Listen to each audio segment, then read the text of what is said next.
So how do you manage that trade-off between giving people good performance for their game or their video call while still giving them long battery life?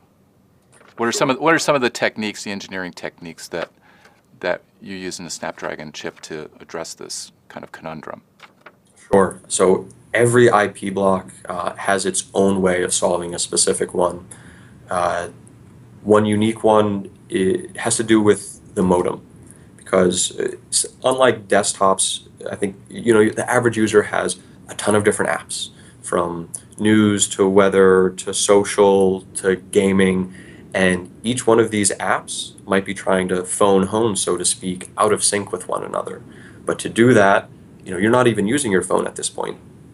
It has to wake up potentially the AP or the modem, connect to the web, download that information, shut off, and then another app's doing that, and another app's doing that.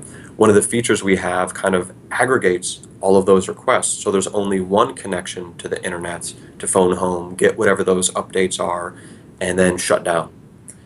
So that's just on the modem side, and there's several examples within modem doing that. Uh, We've even taken a software approach in some cases. We released an app called Snapdragon Battery Guru that will know how you use your phone and where you use your phone. There's some contextual awareness. So, for example, when I'm at my home, it knows I'm connected to Wi-Fi. Whereas once I leave the office, it knows I'm not connecting to any hotspot. So rather than having my Wi-Fi on all day, searching for a signal, wasting power that it's not going to connect to, once I leave my home, it knows to shut off the Wi-Fi.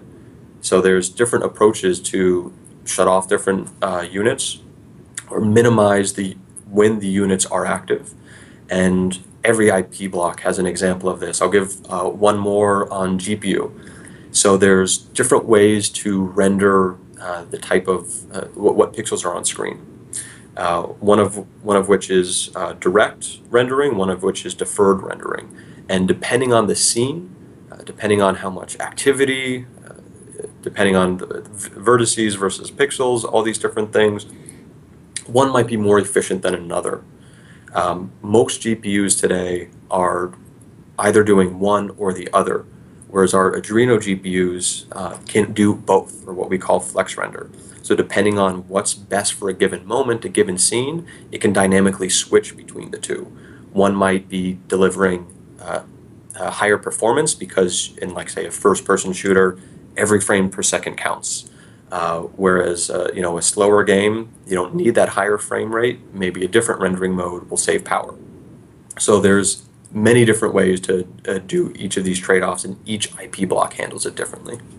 So it seems like, and I've talked about this with other guests, that one of the kind of keys to energy efficiency is to be aware of what the chip is doing, the task that's being done, or what kind of activity is happening, and to kind of dynamically manage this as the program is running, as the application is running. Is that true? I mean, it seems like the GPU example is a perfect example of that. Yes, exactly.